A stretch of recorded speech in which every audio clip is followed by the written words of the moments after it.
জলের ভাপে এইভাবে একবার নরম তুলতুলে স্পঞ্জি কেক বাড়িতে বানিয়ে দেখতে পারেন, যে কেউ খুব সহজেই বানিয়ে নিতে পারবেন। আর কেকটি হবে ঠিক এরকমই নরম তুলতুলে আর স্পঞ্জি। কেকের রেসিপিটা শেষ পর্যন্ত দেখার জন্য আপনাদের কাছে অনুরোধ রইল। খুব সহজে বানানো যায় আর কয়েকটি উপকরণ দিয়েই বানানো যায়। তো চলুন শুরু করা যাক। নমস্কার, আমি রুমি। আপনাদের সবাইকে আবারও একটা দারুণ স্বাদের রেসিপিতে স্বাগত। প্রথমে একটা আমি মিক্সির জার নিয়েছি, তার মধ্যে দিয়ে দিচ্ছি মেজারিং কাপের 1 কাপ সুজি।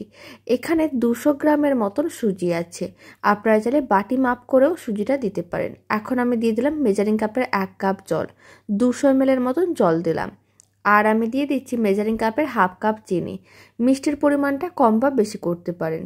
এবার সমস্ত কিছু খুব ভালো করে একসঙ্গে পেস্ট করতে হবে, আর মিশ্রণটাকে একেবারেই মসৃণভাবে রেডি করতে হবে। খুব ভালো করে সুজি ও চিনিটা পেস্ট করে নিয়েছিলাম। এতে কি হবে, চিনিগুলো অনেক তাড়াতাড়ি মেল্ট হয়ে যায়, যাতে চিনিটা গুঁড়ো হয়ে যায়। এবার মিশ্রণটাকে মিক্সিং বোলের মধ্যে নিয়ে নিলাম। তার মধ্যে দিয়ে দিচ্ছি 50 গ্রামের মতন ময়দা, খুব বেশি না, সামান্য পরিমাণ ময়দা দিলাম। আর 50 গ্রামের মতন দিয়ে দিচ্ছি গুঁড়ো দুধ। এতে কেকের স্বাদটা অনেক বেশি ভালো হবে। খুব ভালো করে সমস্ত কিছু একসঙ্গে মিশিয়ে নিতে হবে, যাতে দলা না পাকিয়ে যায়। সমস্ত কিছুই খুব ভালো করে মিশিয়ে নেওয়ার পরে এখন মিশ্রণটার মধ্যে দিতে হবে কিছুটা পরিমাণ বেকিং পাউডার আর বেকিং সোডা। কেকটি বানানোর জন্য কোনো রকম ডিমের প্রয়োজনও পড়ে না। ডিম ছাড়াই কেকটা অনেক বেশি নরম তুলতুলে আর স্পঞ্জি হয়। 1 চামচের মতন দিলাম বেকিং পাউডার, আর তার হাফ দিচ্ছি বেকিং সোডা, 4 চামচের হাফ চামচের মতন। আর 1 চামচে দিচ্ছি ভ্যানিলা এসেন্স। আপনারা যে কোনো ধরনের এসেন্স দিতে পারেন। এবার সমস্ত কিছু একসঙ্গে খুব ভালো করে মিশিয়ে নিতে হবে। মিশ্রণটাকে 2 থেকে 3 মিনিট খুব ভালো করে ফেটিয়ে নিতে হবে। এতে কেকটা অনেক বেশি নরম তুলতুলে আর স্পঞ্জি হবে। প্রায় 3 মিনিট মিশ্রণটাকে খুব ভালো করে ফেটিয়ে নিয়েছিলাম। এখন আমি 2 চামচের মতন দিয়ে দিলাম সাদা তেল।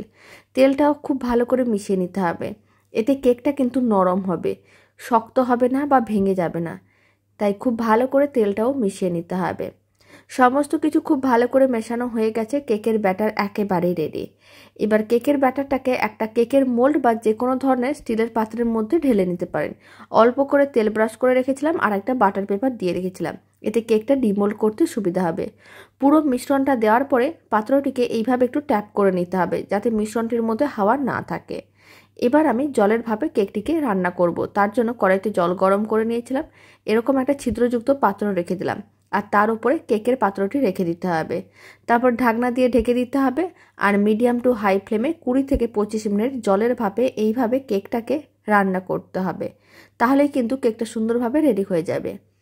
প্রায় 25 মিনিট হয়ে গেছে। এখন আমি ঢাকনাটা খুলে নিয়েছি। আপনারা দেখুন কেকটা রেডি হয়ে গেছে।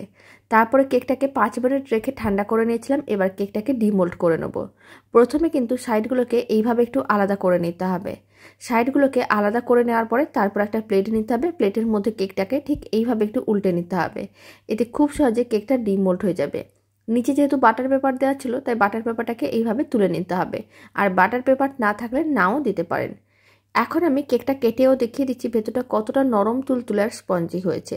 কেকের রেসিপিটা ভালো লেগে থাকলে আপনারা যদি ফেসবুক থেকে রেসিপিটা দেখছেন, পেজটিকে ফলো করে নেওয়ার অনুরোধ রইল। ইউটিউব থেকে দেখলে চ্যানেলটি সাবস্ক্রাইব করে নেওয়ার অনুরোধ রইল। পাশে থাকা বেল আইকনটি প্রেস করে নেবেন নতুন রেসিপির আপডেট সবার আগে পাওয়ার জন্য। আপনারা দেখুন কেকের ভেতরটা কত সুন্দরভাবে রেডি হয়েছে। আপনারাও বাড়িতে বানিয়ে দেখতে পারেন। একই রকম কেকটা রেডি হবে আর খেতে বেশ ভালো হবে। তো চলুন ভিডিওটা আমি এখানে শেষ করছি।